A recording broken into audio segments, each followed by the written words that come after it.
श्री कृष्ण कृपा मूर्ति मधुसूदन बाबू जी की, श्रील भक्तिपाद श्रील प्रभुपाद की जय। ओम नमो भगवते वासुदेवाय।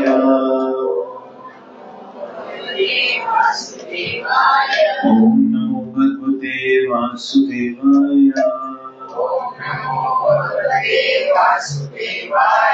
ओम नमो भगवते वासुदेवाय। कृष्णाय वासुदेवाय देवकी नंदनाय च नंद गोप कुमाराय गोविंदाय नमो नमः। हे कृष्ण करुणा सिंधु दीनबंधु जगत्पते गोपेश गोपी कांता राधा कांत नमोस्तुते। तप्त कंचन गौरंगी राधे वृंदावनेश्वरी वृषभानुसुत देवी प्रणमामि हरिप्रिया। श्री कृष्ण चैतन्य प्रभु नित्यानंद श्री अद्वैत गदाधर श्रीवासादि गौर भक्त वृंदा। हरे कृष्ण कृष्ण कृष्ण हरे हरे हरे राम राम राम हरे हरे।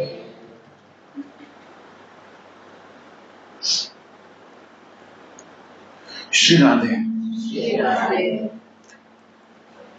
जी। किसी को याद है कि गौर लीला के पहले हम किस श्लोक पर डिस्कशन कर रहे थे? इसको और भगवत गीता का श्लोक किसी को याद है?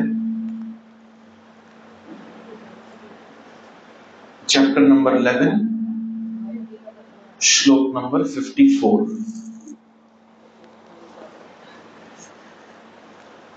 भक्त्या तवनन्य भक्त्या तव अनन्य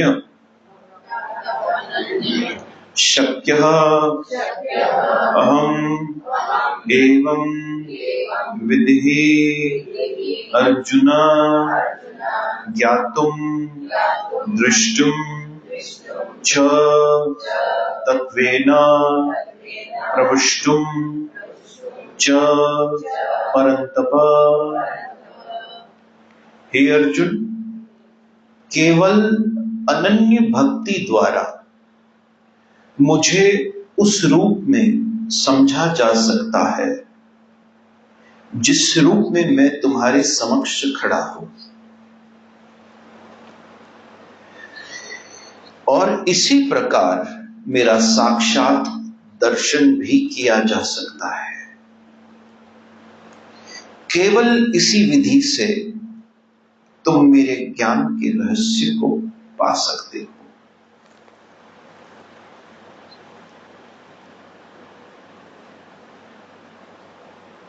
कृष्ण अर्जुन से एक ऐसी बात कह रहे हैं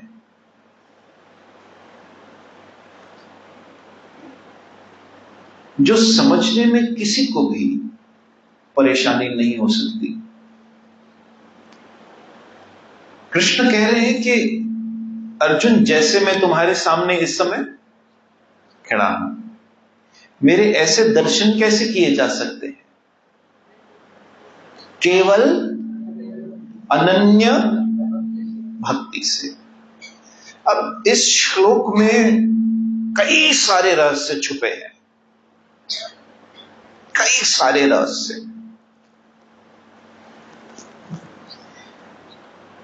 पहले तो अनन्य भक्ति का रहस्य है, लेकिन एक नया रिविलेशन जो आज हो रहा है गुरु प्रेरणा से इस श्लोक का, वो ये है कि कृष्ण जिस तरह अर्जुन के सामने खड़े हैं, उसी तरह तो वो दुर्योधन के सामने भी खड़े थे। जब शांति दूत बनकर गए थे, तो यही कृष्ण जो इस समय अर्जुन के समक्ष खड़े हैं, तो यही कृष्ण तो दुर्योधन के सामने भी खड़े थे। और यहां भगवान कहते हैं अनन्य भक्ति से ही मेरे ऐसे दर्शन कर सकते हो। यही कृष्ण समस्त कुरु सेना, जिसमें दुशासन भी आ गए, नाना प्रकार के अधर्म पर चलने वाले आ गए, उन सबके सामने भी तो कृष्ण ऐसे ही खड़े थे। तो फिर फर्क क्या है?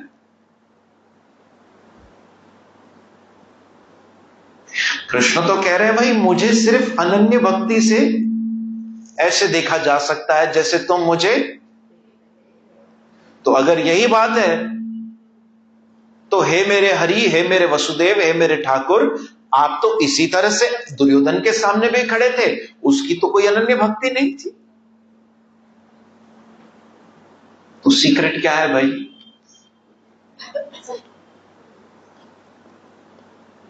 कुछ चल रहा है किसी का? अच्छा, टॉपिक तो समझ में आ रहा है ना आपको?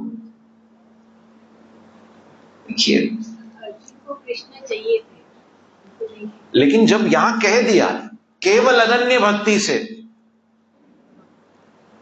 तो फिर यही कृष्ण तो दुर्योधन के सामने भी ऐसे ही खड़े थे। यहां कृष्ण कह रहे हैं कि ऐसे मुझे देखा जा सकता है, लेकिन दृष्टि का फर्क है, दृष्टि अलग थी। तो इसीलिए पीछे कृष्ण ने एक लाइन ऐड की। देखो, ये जो ठाकुर है ना, इसके शब्दों में जैसे ये खड़ा टेढ़ा रहता है ना, वैसे इसकी बातें भी बड़ी टेढ़ी टेढ़ी रहती है।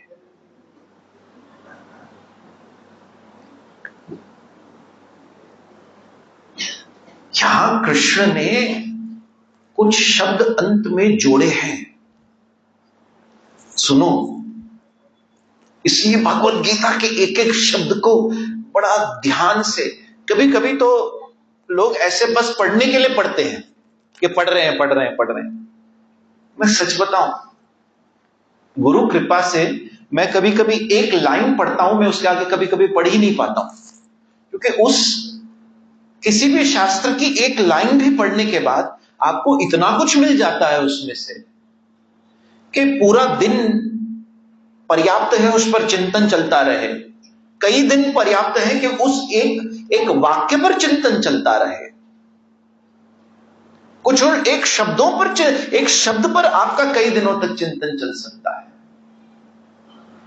इसलिए यहां श्री कृष्ण ने इस श्लोक में अंत में कुछ ऐड किया है, कुछ कहा है, कुछ जोड़ा है। जब श्लोक पूरा हो रहा है तो देखिए, मैं फिर पढ़ता हूं, अब आपको ध्यान आएगा। केवल अनन्य भक्ति द्वारा मुझे उस रूप में समझा जा सकता है। Point to be noted my Lord, मुझे उस रूप में, उसमें नहीं बल्कि उसमें,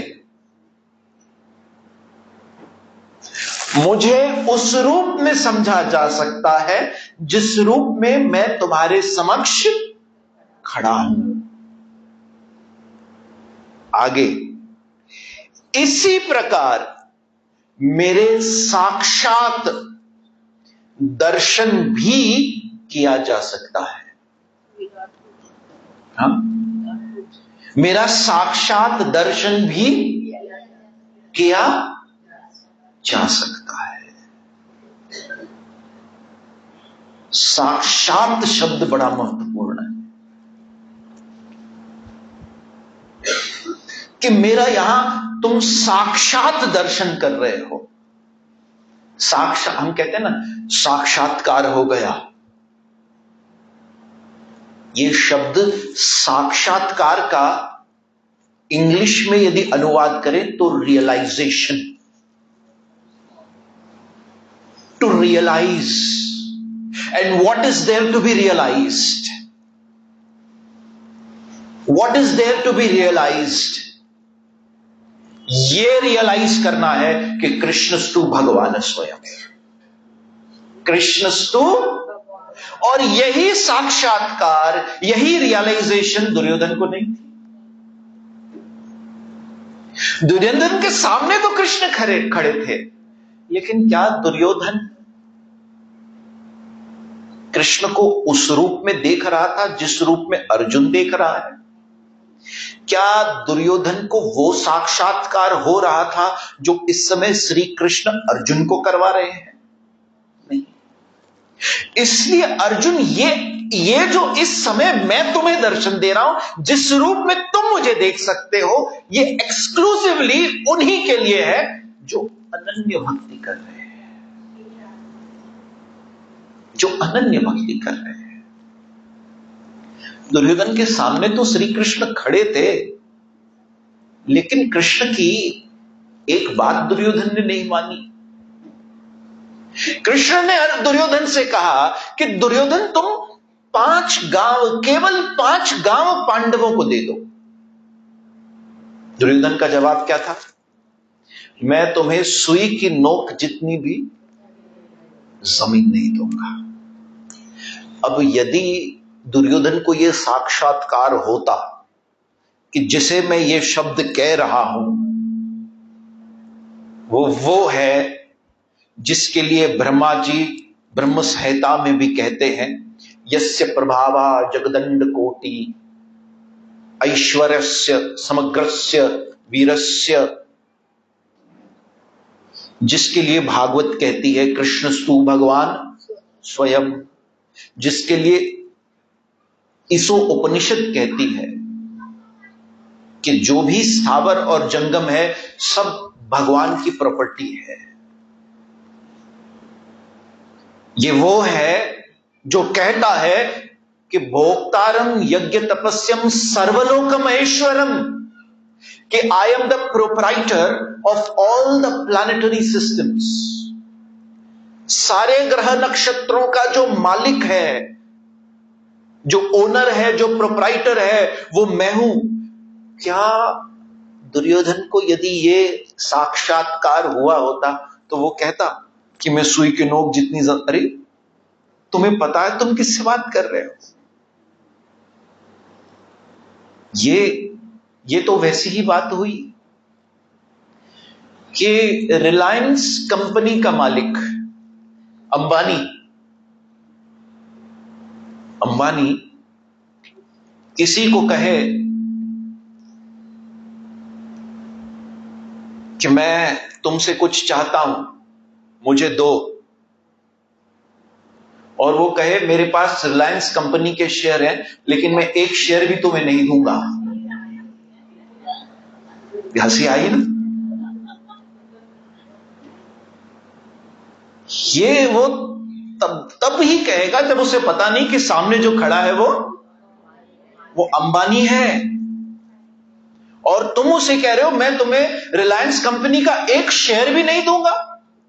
अबे वायडे, पूरी कंपनी उसकी है, तू क्या नहीं देगा? जो तेरे पास एक शेयर पड़ा है वो भी उसी का दिया हुआ है।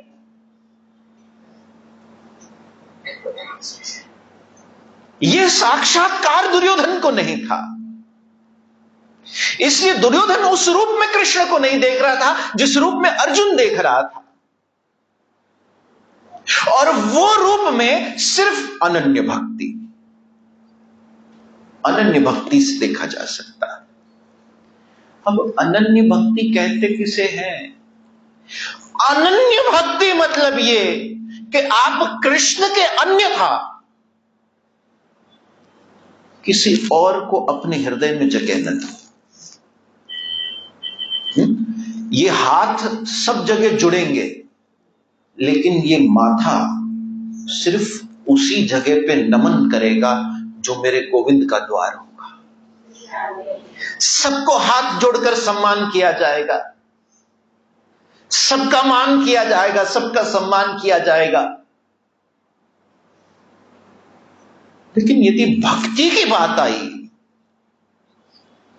यदि नाम जपने की बात आई, यदि सेवा की बात आई, तो कृष्ण के अन्यथा कोई नहीं। और ये कृष्ण भी चाहते हैं, ये कृष्ण भी चाहते हैं। हमारे गुरुदेव कुछ दिन पहले उदाहरण दे रहे थे। उदाहरण ये था कि यदि कृष्ण चाहते कि हम किसी और की भक्ति करें, तो गीता में वो ऐसा नहीं कहते मन मना मव मद भक्तो मदाजी माम नमस्कुरु, कि तुम मेरी ही भक्ति करो, मुझे ही नमन करो। ममेवेश्यासी कौन्तेय प्रतिजाने ही प्रियोसी मी, क्योंकि तुम मुझे प्रिय हो इसलिए मैं तुम्हें ये गुह्यत्म ज्ञान बता रहा हूं। I am telling you the secret of secrets. गुह्यत्म ज्ञान क्या है?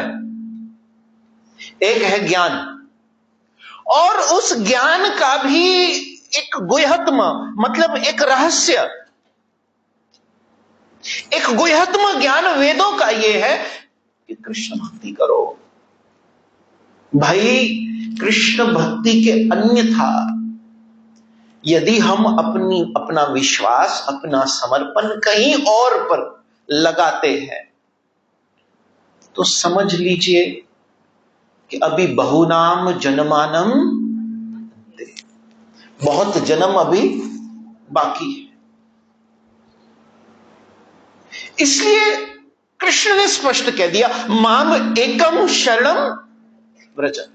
कृष्ण ने ये नहीं कहा कि जाओ उसकी शरण लो, जाओ उसकी शरण लो, जाओ उसकी भक्ति करो। और एक स्थान बता दीजिए ऐसा शास्त्रों में जहां किसी ने ये क्लेम किया हो कि मुझ अकेले की शरण लो। कोई ये क्यों नहीं बोल पाया? क्योंकि कृष्णस्तु भगवान स्वयं, कृष्ण ही भगवान है। वो वही बोल सकता है जो है, वही ये बोल सकता है जो है कि मेरी ही शरण लो। नहीं तो रास्ता लंबा पड़ जाएगा, फिर जन्म निकलेंगे, फिर जन्म भर जन्म लेते रहोगे, लंबा रास्ता हो जाएगा। इसलिए अनन्य भक्ति की बात की गई। अनन्य भक्ति में कोई और नहीं आ सकता, कोई और नहीं आ सकता, सॉरी। अब बात यह है कि जो बड़े बड़े इन्फ्लुएंसर्स हैं, जो सोशल मीडिया की पर्सनालिटीज हैं, जिनके मिलियंस ऑफ फॉलोअर्स हैं, वो ये बात क्यों नहीं बताते? ये तो गीता में लिखी है, ये तो भागवत की बात है, तो वो ये क्यों नहीं बताते? क्योंकि अगर ऐसा वो बताएंगे तो पहले तो उनकी जो दुकान है या उनके पास जो पब्लिक आती है, उनमें से लोग छट जाएंगे, कहेंगे ये तो खाली कृष्ण की बात कर रहे हैं, ये तो सिर्फ कृष्ण की बात कर रहे हैं। हम तो बचपन से इसके बारे में सुनते आए हैं, उसके बारे में सुनते आए हैं, ये करते हुए आए, वो करते हुए, हमें माता ने ये सिखाया, पिता ने ये सिखाया, इसने ये सिखाया। यही तो एक वास्तविक गुरु के द्वारा जब प्रमाणिक ज्ञान मिलता है, तो सबसे पहले हमारी पूर्व की भ्रांतियां छटती हैं, उसका निवारण होता है। आस्था एक जगह पर एक निष्ठ होती है, एक जगह पर समर्पित होती है। याद रखिएगा, spiritual life is not about going broad, it is all about going deep. You don't have to go broad कि हम यहां भी चले गए, यहां भी चले गए, ये भी कर लिया, वो भी कर लिया। ये तो हम सब कुछ कर रहे हैं, उससे उस लक्ष्य की प्राप्ति नहीं होगी जो आध्यात्मिक जीवन दे सकता है। हम इसका भी नाम ले रहे हैं, उसका भी। कई लोग मुझे आकर पूछते हैं, हम इसी माला पर कोई और मंत्र भी कर सकते हैं? तो आज मैं सार्वजनिक रूप पे बता देता हूं, नहीं कर सकते। हरे कृष्ण महामंत्र एक मंत्र लो, इसलिए ये शिवजी ने कहा है, ये शिवजी के वाक्य है, पद्म पुराण गीता महात्म्य, जाकर पढ़ लीजिए। और कभी आपको चाहिए तो मैं पद्म पुराण ले आऊंगा। शिवजी ने कहा, एको नाम तस्य नामानि, एको शास्त्रो देवकी पुत्रो गीतम, कि पूरे ब्रह्मांड के लिए, पूरे विश्व के लिए एक शास्त्र काफी है, देवकी पुत्रो गीतम। एक गीता पढ़ो बस, एको नाम तस्य नामा, एक ही नाम, उस कृष्ण का नाम यदि आपने ले लिया, एक नाम काफी है बस, वो बीज है, एक नाम। इसलिए एक ही मंत्र हो, एक ही द्वार हो जहां हम सर झुकाते हैं, एक ही के विषय जिसके लिए हम कथा सुनते हैं। और मैं आगे तो यही कहूंगा, एक से ही सुनो, because too many cooks spoil the food. हम अलग अलग जगह से भी सुनते हैं, उसमें भी कई बार कंफ्यूजन आ जाती है। अगर आप इसलिए बाबा बुले शाह ने कहा, बाबा बुले शाह ने क्या कहा, छड़ हिसाबानो पकड़ नुक्ते नो, एक नुक्ते विच गल मुख दी है। इस सारी बात एक बिंदु पर आकर खड़ी हो जाती है। गुरु नानक साहिब ने भी कहा, एको कृष्ण सर्वदेवा, देव देवात्मा, सारे देवता एक कृष्ण में आ गए।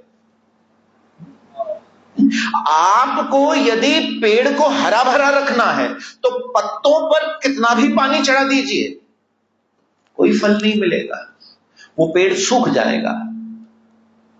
ऐसे ही आध्यात्मिक जीवन में एकांत की बात की गई, अर्थात आपकी सारी इच्छाएं, जिसे श्रील रूप गोस्वामी जी ने बड़े अच्छे शब्दों में कहा है, अन्य अभिलाषिता शून्यम, अन्य अभिलाषिता शून्यम। ये भक्ति रसमृत सिंधु में श्री रूप गोस्वामी के अन्य अभिलाषाएं शून्य हो गई, अब सिर्फ एक के लिए सारी अभिलाषाएं हैं। उस एक के लिए हम जी रहे हैं, उस एक के लिए हम खा रहे हैं, उसी का दिया हुआ प्रसाद खा रहे हैं, उसी का दिया हुआ जल पी रहे हैं, उसी के दिए हुए परिवार को संभाल रहे हैं। बस उस एक पर आ जाओ। एक पर आने को ही अनन्य भक्ति कहते हैं भाई। पॉइंट टू बी नोटेड, ध्रुव के लिए, ध्रुव ने कौन सा मंत्र कहा था, बोलिए ना। मतलब कृष्ण का नाम है वासुदेवाय, तो वासुदेवाय कहा तो उसके लिए कृष्ण, बोलिए ना, आ गए। हमारे गुरुदेव एक बहुत अच्छी बात कह रहे थे, उसके लिए तो पूरा ध्रुवलोक आ गया, और हम जैसे साधारण इंसान तो जसलोक हॉस्पिटल जाते हैं। ध्रुवलोक आ जाता है, जसलोक चले जाते हैं हम। प्रहलाद के लिए तो नरसिंह देव आ गया, हमारे लिए तो कपिल देव भी नहीं आता। फर्क क्या है, वही कृष्ण का नाम है, वही कृष्ण को पुकारना है। फर्क अनन्य भक्ति का है। फर्क क्या है, अनन्य भक्ति। ध्रुव और प्रहलाद ने कृष्ण के अन्यथा कुछ नहीं सोचा। द्रौपदी के लिए कृष्ण वस्त्र बनकर क्यों आए, क्योंकि वो किसी और को जानती ही नहीं थी। कृष्ण के अन्यथा वो किसी और को अपना इष्ट मानती ही नहीं थी। अनन्य भक्ति। नाम वही है कृष्ण का, नाम वही है जो आप ले रहे हो, जो अभी हमने लिया, हरि आ जाओ, हरि आ जाओ, हरि आ जाओ। लेकिन हरि कब आए, जब अनन्य भक्ति हो, जब अनन्य भक्ति हो, अर्थात कृष्ण के अन्यथा, कृष्ण के अन्यथा, कृष्ण के अन्यथा कोई नहीं, कोई नहीं, कोई नहीं। नानक साहेब ने कहा, मैं पैख्यो मोहन सबते उच्चो, कि मैंने परख लिया सारे शास्त्रों को, सारे वेद पुराणों को, कि बस एक मोहन है जिसकी शरण लेनी चाहिए। एक बार संत कबीर के पास लोग आए और कबीर को कहा, कबीर साहब आप भगवान हैं, आप भगवान हैं, आप ईश्वर हैं, हम आपकी शरण लेते हैं। कबीर साहब ने एक दोहा रचा, बड़ी अच्छी बात कही। कबीर साहब ने कहा,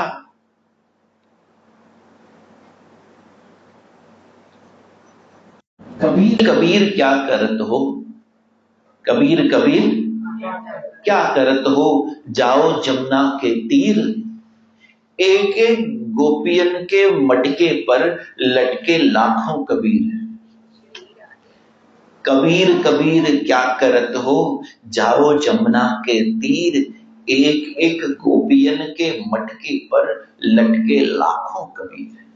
कि मेरे जैसे लाखों कबीर उस ब्रज अंगनाओं के, जो श्री कृष्ण की चरण रज अपने हृदय में हृदयंगम कर चुके हैं, जो कृष्ण के चरणों को, कि जिनके जीवन में कृष्ण के अन्यथा कोई नहीं है, मेरे जैसे लाखों कबीर उनके मटकों पर लटके हैं। कृष्ण कृष्ण कृष्ण। देखिए, ऐसे सूरदास जी ने भी तो यही कृष्ण के लिए पद गाए। हाँ,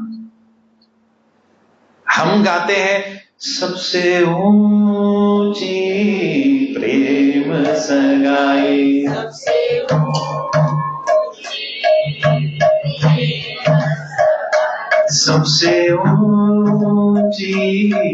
प्रेम सगाई। सो यही पद तो सूरदास जी ने भी गाया था, ये उन्हीं का तो पद है। तो जब सूरदास जी पद गाते हैं तो कृष्ण उनके भजन कुटीर में, उनके भजन कुटिया में आकर, ऐसे जैसे आप बैठे हो इस समय, ऐसे सूरदास जी के तो नेत्रहीन थे, लेकिन सूरदास जी पद गाते तो कृष्ण आकर ऐसे बैठकर उन्हें सुनते हैं।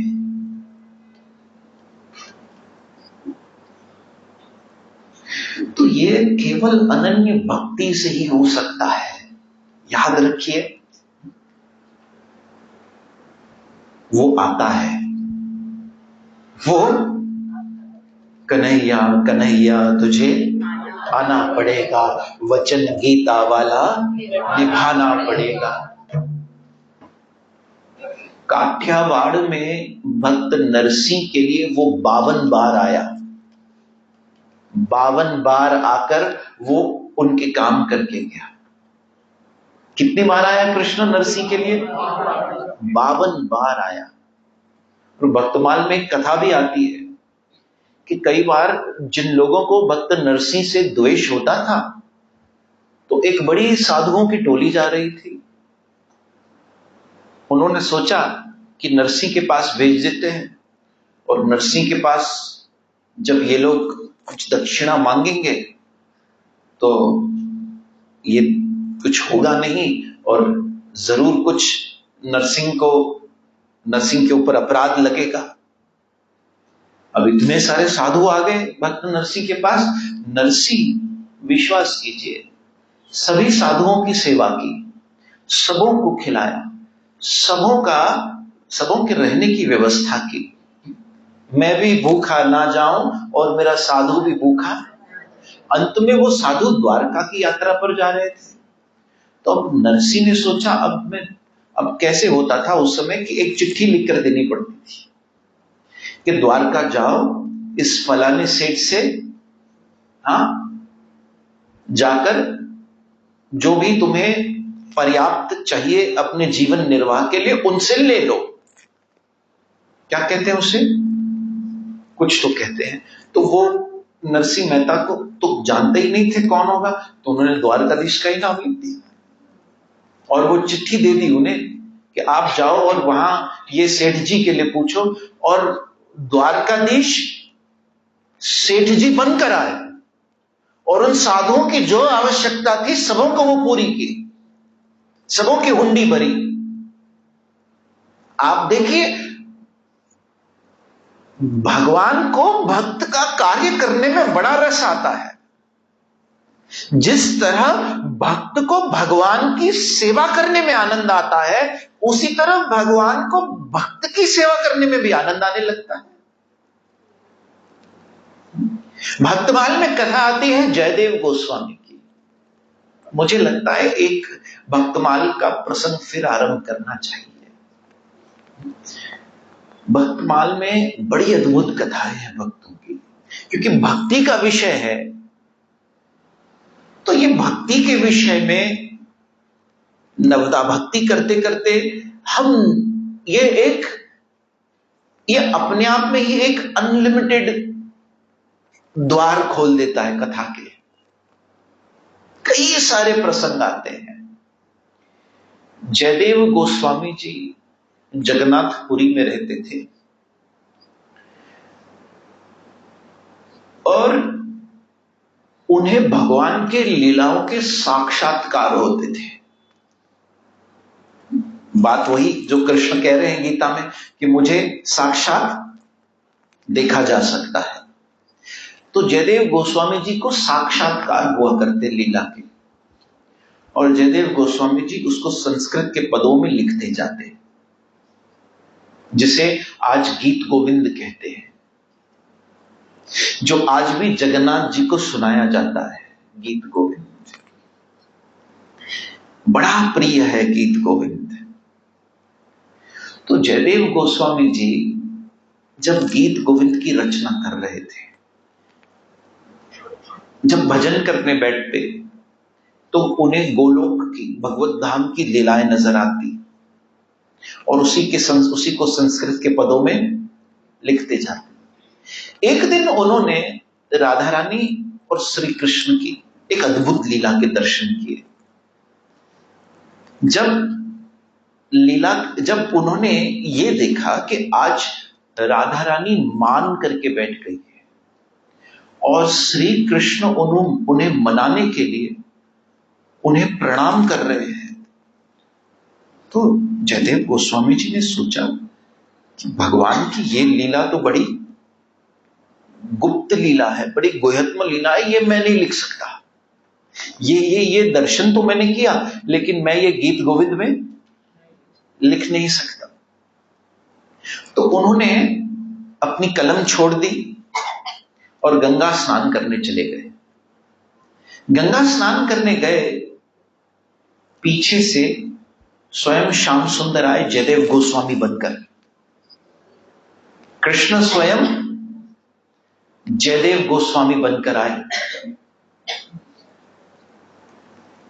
और घर में घुसते हैं तो उनकी पत्नी बैठी होती है। घर में घुसते ही पूछते हैं, मेरा वो शास्त्र कहां है जो मैं लिखता हूं? पत्नी जैसे जवाब देती वैसे दिया, मुझे क्या पता कहां है, तुमने कहां रखा, मुझे क्या पता। पाण तान लिखी रखी विसरी वेंदा हो, मुखे केड़ी खबर। पत्नी कैसे जवाब देती है, वो उसको क्या पता बेचारी को कि ये स्वयं भगवान है जो उसके पति का रूप लेकर आए हैं। और कृष्ण तो जानते थे कि कहां है वो शास्त्र। कृष्ण गए, लेकिन उसे भी तो दर्शन देने थे, ऐसे ही अंदर चले जाते तो वो बेचारी के दर्शन नहीं होते, भले ही पति के रूप में किए। आज अगर मैं गलत नहीं हूं तो उनका नाम शायद पद्मावती था, लेकिन आज उनके भाग्य खुले कि उनको पति में परमेश्वर है और पति भी है, दोनों के दर्शन हो गए। तो जयदेव गोस्वामी जी बनकर श्री कृष्ण आए और वहीं गए जहां वो लिखा करते थे, और जो पद उन्होंने अधूरा छोड़ा था वो कृष्ण ने पूरा किया। मतलब ये गीत गोविंद की रचना जो है ये कृष्ण ने ही स्वयं की है। और जब थोड़ी देर बाद वापस जब एक्चुअल जयदेव गोस्वामी जी आए तो वो देखते हैं, पत्नी देखती है कि तुम यहां अभी गए थे फिर यहां से आ रहे हो। कहा यहां से आ रहे हो मतलब मैं तो अभी आ रहा हूं गंगा स्नान करके। कहा अभी तो आप थोड़ी देर पहले अंदर भीतर गए थे, मुझसे पूछा तुम्हारी किताब कहां है। अरे मैं तो यहां आया ही नहीं, मैं तो अभी आया हूं। दौड़ कर गए जयदेव गोस्वामी और अपनी किताब खोलकर देखा तो वो पद जो उन्होंने अधूरा छोड़ा था वो पूरा किया हुआ है। अपनी पत्नी से पूछते वही कहां गए कहां गए कहां गए कहां गए। कहा देखो कहीं वो इस रास्ते से पीछे से जंगलों के रास्ते तो नहीं चले गए। पुकारते पुकारते पुकारते गए। जब जयदेव गोस्वामी थक गए तो सामने साक्षात बंसी वाले ने उन्हें दर्शन दिए। हाँ मैं तुझे दर्शन दिए बगैर कैसे जा सकता था। अनन्य भक्ति आएगा वो कभी, वो जिस रूप में चाहेगा उस रूप में आएगा। You can not put condition कि आप बंसी बजाते हुए ही आओ, पीली पीतांबर लहराते हुए आओ। लेकिन वो अगर आप 100% सरेंडर्ड हो, अगर आप ये हृदय से मान चुके हो that I am completely surrendered to you Krishna Krishna Krishna, ये आप सत्य मानो, ये आप परम सत्य मानो, वो एक क्षण के लिए भी आपको फिर छोड़ नहीं सकता। Because he is now obligated. आप समझते हैं जैसे एक छोटा सा बच्चा इज कंप्लीटली डिपेंडेंट। उसे कौन खिलाएगा? एक नवजात शिशु को, एक अभी जो जन्म लेकर आया है बच्चा, उसे कौन खिलाएगा, कौन पिलाएगा, कौन उसे बड़ा करेगा? उसके माता पिता ही तो करेंगे, क्योंकि उनके माता पिता के पास कोई और ऑप्शन है ही नहीं। वो कंप्लीटली उस पर डिपेंडेंट है। जब तक ये पूरी तरह आधारित होने की भावना पैदा नहीं हो जाती कि कृष्ण हम आप पर पूरी तरह आधारित हैं, तब तक अपने आसपास आप वो महसूस नहीं कर पाओगे। मान लो कि वो है मेरे साथ है, फिर पता भी नहीं चलेगा कब आएगा बाजू में और कहेगा मैया मुझे माखन खिला। वो समझ जाओ आप उसके लिए क्या चाहिए, अनन्य भक्ति। और इसी भक्ति पर हमने नवदा भक्ति के 9 स्टेजेस भागवत से डिस्कस करना स्टार्ट किए थे। 9 स्टेज हैं भक्ति के। पहले 2 श्रवणम कीर्तनम विष्णु। श्रवण और कीर्तन, सबसे पहला स्टेज क्या है? To listen. सबसे पहला स्टेज क्या है? सुनो, बस सुनो। क्योंकि आज तक जिसके भी हृदय में श्री कृष्ण गए हैं तो वो कानों के द्वारा ही गए, कानों के द्वारा। और वो कानों के द्वारा कैसे गए हैं? इसी हरि कथा और हरि कीर्तन के माध्यम से। देखो कितनी सारी बातें हैं, लेकिन समय कितना थोड़ा सा है। हफ्ते में 1 दिन। मैं सच बताऊं आज मुझे बहुत कुछ कहने का मन था, लेकिन अभी ऐसा लग रहा है कि मैं सिर्फ 5% कह पाया हूं, सिर्फ 5%। अभी 95% आज के विषय पर ही नहीं कह पाया। अब हम सीधा मिलेंगे 1 हफ्ते बाद। कल तो गुरुद्वारे में सत्संग है तो विषय भी बदल जाएगा। वातावरण के हिसाब से विषय बदल जाता है।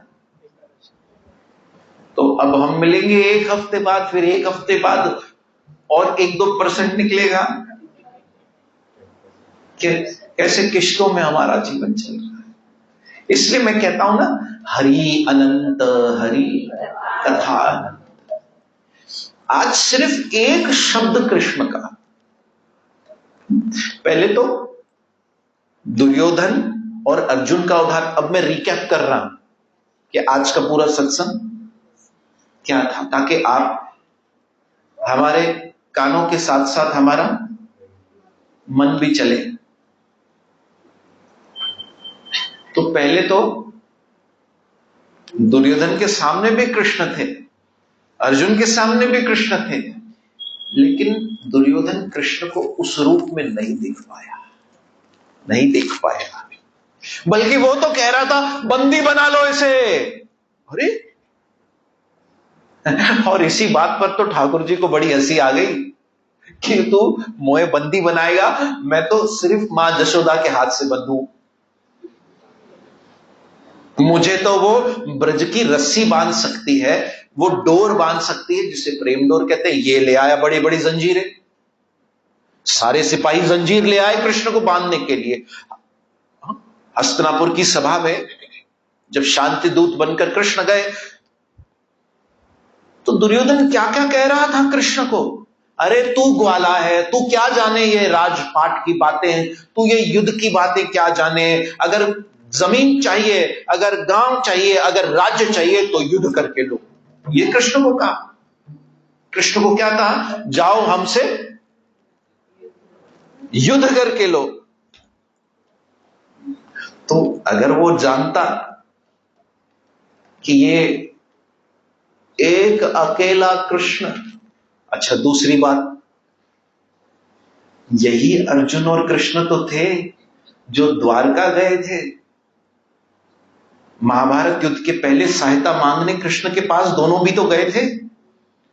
उस समय भी अर्जुन कृष्ण के उस रूप को देख पा रहा था जिस रूप को दुर्योधन नहीं देख पा रहा था।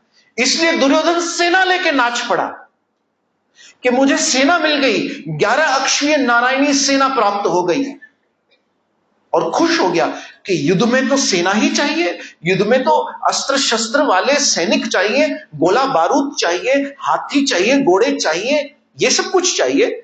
ये एक कृष्ण को लेकर अर्जुन क्या करेगा? ये कृष्ण वो भी जो अपना जीवन कहां, वृंदावन के गांव में बिता चुका है, तो ग्वाला है, कहां देख पाया कृष्ण को। अरे ये वही है जो सबके चक्र को चला रहा है, जिसे चक्रधारी कहते हैं। यही तो कृष्ण का सबसे बड़ा छल है कि दुर्योधन के सामने आकर भी वो उसे नहीं देख पाया। मांग ली सेना, मांग बैठा। पता है दुर्योधन जब मामा शकुनी के पास पहुंचा और ये बताया कि आज मैं बहुत बड़ा काम करके आया, आज मैं युद्ध जीत कर आ गया समझो, तो मामा शकुनी ने कहा कैसे? कहा देखो बाहर क्या लाया हूं, क्या खड़ी है, क्या बाहर क्या खड़ा है देखो। तो मामा शकुनी ने जब महल के बाहर द्वार से देखा तो बड़ी सेना आ रही है, बड़ी सेना आ रही है। चारों तरफ नजर घुमाई, कहा ये तो बहुत विशाल, 11 अक्षरीय की कैलकुलेशन यदि आप महाभारत में करो, it is equal to about 10 crore सैनिक। कोई छोटी मोटी सेना नहीं थी, कई करोड़ों में जाती है इसकी कैलकुलेशन। तो बड़ी सेना थी। मामा शकुनी ने चारों तरफ नजर घुमाई, अब बेटा नारायणी सेना तो आ गई, और नारायण कहा वो अर्जुन ले गया। कहा धत, ये युद्ध तू जीता नहीं उल्लू के पट्टे, ये युद्ध तू हारा है। तभी प्रिडिक्शन कर दिया था। तू नहीं जानता वो एक अकेला कृष्ण सब पे भारी है, क्योंकि वो सुदर्शनधारी है। सुदर्शन भले चलाया नहीं, देखिए कृष्ण ने कहा था कि मैं महाभारत के युद्ध में अस्त्र शस्त्र नहीं उठाऊंगा, मतलब वो सुदर्शन तो वैसे भी उठाने वाले, सुदर्शन नहीं उठाने वाले थे, लेकिन चक्कर तो चलाने वाले थे। उसके लिए तो उन्होंने कहा था, उसके लिए उन्होंने कुछ नहीं कहा था कि मैं चक्कर भी नहीं चलाऊंगा। ऐसा चक्कर चलाया कि सबके चक्कर घूम गए। अरे वहां पर द्रोणाचार्य नहीं मर रहे हैं, तो युधिष्ठिर जिस बेचारे ने अपने जीवन में झूठ नहीं कहा, उसको जाकर कहा कि तू द्रोणाचार्य से कह दे अश्वत्थामा हता हता, कि अश्वत्थामा मारा गया। अश्वत्थामा द्रोणाचार्य के बेटे का नाम था। तो युधिष्ठिर के हाथ पैर काम गए, क्यों रे मुझसे झूठ बोलने के लिए कह रहा है भगवान। मैं धर्मराज, धर्म स्वयं धर्म की प्रतिमा युधिष्ठिर थे। अब बेचारा युधिष्ठिर भी क्या करे। आज के युग में अगर यह कहो कि कल सुबह तुम्हें सच कहना है तो इंसान डर जाए। वो युग अलग था, उसमें युधिष्ठिर को कहा कल तुम्हें झूठ कहना है, तो युधिष्ठिर डर गया कि भाई मुझे कल कहना है अश्वत्थामा हता हता, नरो पीवा, कि मर गया अश्वत्थामा। लेकिन यहां चक्कर तो युधिष्ठिर को भी आया। आपको पता है कैसे? उसने 2 क्षण के लिए शंका कर ली कि ये कृष्ण मुझे झूठ कैसे कहने के लिए कर रहे हैं। और वो युधिष्ठिर जिसका रथ कभी धरती को स्पर्श नहीं करता, आपको पता है महाभारत में आया है कि युधिष्ठिर का रथ जो है वो धरती भूमि को स्पर्श नहीं करता था। इतना पवित्र था कि उस धरती पर जिस पर अधर्म होते थे, उस अधर्म धरती पर युधिष्ठिर का रथ स्पर्श नहीं करता था। आज जब उसने श्री कृष्ण पर शंका की, उसका रथ धरती पर गिर गया, क्योंकि कृष्ण झूठ कहने के लिए नहीं कह रहे थे। अश्वत्थामा द्रोणाचार्य के बेटे का तो नाम था ही, साथ साथ एक हाथी का नाम भी था, और वो हाथी सच में मारा गया था। तो कृष्ण कह रहे थे तुम्हें सिर्फ द्रोणाचार्य के मन को तोड़ना है, और युधिष्ठिर को ही चुना, क्योंकि कृष्ण जानते थे युधिष्ठिर यदि कहेगा तो द्रोणाचार्य मान ही जाएगा। भाई बोलने वाला कौन है? धर्म स्वयं। अश्वत्थामा हता हता। तो चक्र नहीं चलाया, सुदर्शन चक्र नहीं चला, लेकिन चक्कर सबको दिया। वो वहां बेचारा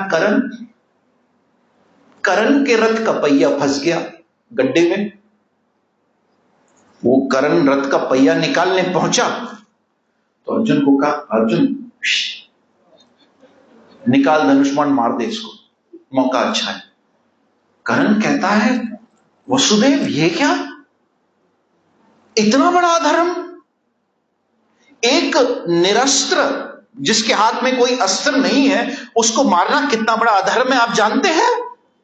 आप स्वयं भगवान हैं, आप स्वयं वसुदेव हैं, आप जानते हैं। तो उस समय करण को श्री कृष्ण ने एक ही बात कही कि बेटा करण, उस समय तुम्हारा धर्म कहां गया था जब उस निरस्त्र अभिमन्यु को सब चक्रव्यूह में मिलकर मार रहे थे? ये भाषण तुमने जाके दुर्योधन को क्यों नहीं सुनाया? ये भाषण तुमने जाके उस समय दुर्योधन और दुशासन को क्यों नहीं बताया कि नहीं मारना चाहिए, इसके हाथ में कोई अस्त्र शस्त्र नहीं है? अभिमन्यु को तुमने मार लिया। और उस समय तुम्हारा धर्म कहां गया था जब एक अकेली द्रौपदी को हस्तिनापुर की भरी सभा के सामने निर्वस्त्र किया जा रहा था? अर्जुन मैं कहता हूं मार उसको, कोई अधर्म नहीं है, tit for tat. If you are a politician then Krishna is the biggest politician. अगर तुम छल करने वाले हो तो गीता में कहते हैं छलियों में छल भी मैं हूं भाई, मुझसे बड़ा कौन छली हो सकता है? और उससे बड़ा कोई सीधा भी नहीं हो सकता जो गोपियों के माखन के लिए नाचे, माखन दे दे। उसके जितना कोई सीधा भी नहीं है और उसके जितना कोई टेढ़ा नहीं। वो जयद्रथ को छुपा दिया उन लोगों ने पीछे, और अर्जुन लेने वाला था अग्नि समाधि, उन्होंने जयद्रथ को छुपाया, कृष्ण ने सूरज को छुपा दिया। और अर्जुन जैसे ही जयद्रथ बाया, अर्जुन को कहा मार दे, क्योंकि फिर सूरज को बाहर आ गए सूरज। तो सूरज देवता तो कृष्ण के अधीन है। अभी हमने पढ़ा गीता का श्लोक, भोक्तारम यज्ञ तपस्याम सर्वलोक, I am the proprietor of all planets, मतलब सूर्य भी मेरे अधीन है, चंद्रमा भी मेरे अधीन है। तो तुम जयद्रथ को छुपा सकते हो तो केड़ी वड्डी गल है, मैं सूरज को छुपा सकता हूं अपने भक्त के लिए। छुपा दिया सूरज को। यहां जयद्रथ आया, फिर अर्जुन देखता है कि अरे मुझे अभी मरना पड़ेगा, अभी अग्नि समाधि लेनी पड़ेगी। तो बस बातों बातों में यहां लोग हंसी रहे थे, अचानक सूरज देवता को फिर इशारा किया, वापस बाहर आ गए और कहा अर्जुन ये सूर्य है, ये जयद्रथ सामने खड़ा है, ले धनुष बाण भाई मार दे इसे। इसलिए उसने चक्र नहीं चलाया, लेकिन चक्कर तो, अरे वो दिन याद करो जब पितामह भीष्म ने प्रतिज्ञा ले ली कि कल सारे पांडवों को मैं मार दूंगा। अब सारी निराशा छा गई, सारे पांडवों के कक्ष में सब निराश बैठे हैं। अरे अब तो गया, सब खत्म।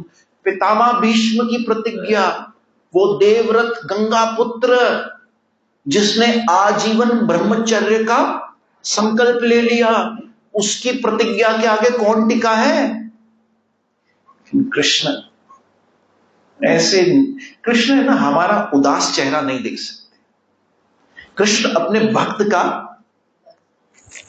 इसलिए उसके सामने ऐसे निराश होके जाया भी मत करो। बहुत दुख है, बहुत दुख है। उसको बड़ा, उसे खेले हुए लोग बड़े पसंद है, हंसते खेलते लोग। चेहरे पर एक डिजास्टरस फेस नहीं होना चाहिए कि कोई डिजास्टर हो गया हमारे साथ। कृष्ण कथा, कृष्ण कीर्तन, कृष्ण नाम मिला है, इससे बड़ा और क्या धन है। क्योंकि एक बात याद रखना, अगले 100 साल में हम सब मरने वाले हैं। मैंने ब्लैंकेट दे दिया। 100 साल में कोई यहां ऐसा माई कलाल नहीं बैठा है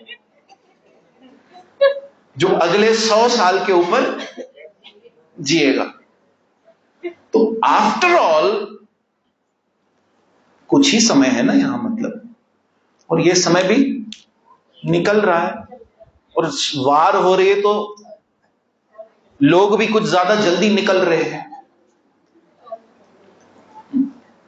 तो अगले 100 साल में तो हम यहां नहीं, तो यहां जब होंगे ही नहीं तो why are we wasting time in small things which does not really matter so much? जो कृष्ण है, जो मैटर करता है, उस पर फोकस कीजिए, क्योंकि वो था, वो है और वो ईरान रहे ना रहे, अमेरिका रहे ना रहे, इजराइल रहे ना रहे, हम क्या जाने भाई। लेकिन एक बात है कि वो श्री कृष्ण था, है और हमेशा। कृष्ण कृष्ण कृष्ण। तो मैं बात क्या कह रहा था?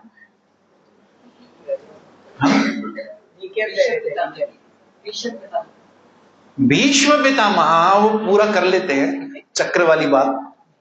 भीष्म पितामह ने, कृष्ण ने देखा निराश चेहरे, सब ऐसे बैठे हैं, अर्जुन का मुंह लटका हुआ है, दुर्योधन का, युधिष्ठिर का मुंह, वो भीम जो सारा दिन खाता था वो बेचारा व्रत पे बैठा है कि हाने छा खाऊं, कल आखिरी दिन है। लेकिन कृष्ण आए, कहा do not fear when I am, smile, हंसो हंसो हंसो हंसो हंसो हंसो। मुझे तो लगता है सबको गुदगुदी भी की होगी। और कहा द्रौपदी चल मेरे साथ। चप्पल उठाई द्रौपदी की, द्रौपदी को अपने कांधे पर बिठाया, क्योंकि नदी पार करनी थी और नहीं चाहते थे कि भीगी हुई चप्पल देखकर कोई समझ जाए वहां कि द्रौपदी उस तरफ से आई है, पांडवों की तरफ से। पितामह भीष्म के कक्ष में पहुंची, कहा तू कुछ मत करना, चुपचाप अपना सर ढककर बस बैठी रहना। बैठी रही। पितामह भीष्म हरि नाम लेते लेते समाधि से निकले। देखते हैं कोई वधू घूंघट करके बैठी है, आशीर्वाद दे दिया, सदा सुहागन रहो। चला दिया चक्रधारी ने चक्कर। सुदर्शन भले कभी अपने पॉकेट से निकाला नहीं कृष्ण ने, लेकिन चक्कर में सबको डाल दिया। यही भगवान है, यही कृष्ण है, यही कृष्ण है। इसलिए अनन्य भक्ति, अनन्य भक्ति, केवल कृष्ण, केवल कृष्ण, केवल कृष्ण। आइए आज के सत्संग को विराम दे। मेरी नजर घड़ी पर पड़ रही है बार बार। मन तो करता है बातें करते जाएं, करते, क्योंकि अभी और बहुत, मैंने कहा ना आज के विषय पर सिर्फ 5% निकला है, सिर्फ 5%। I wanted to tell you more but I couldn't. So आइए हम 2 मिनट कीर्तन करते हैं। कल शाम को सत्संग है सचखंड दरबार में, और रामनवमी कभी है? 27 को यहीं पर हम रामनवमी का दादा त्योहार मनाएंगे। रामनवमी का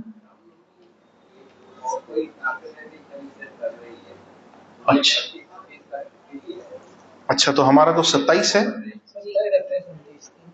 तो हम 27 को करेंगे ना। उनका कभी है? 25 कभी है उनका? तो 28 को।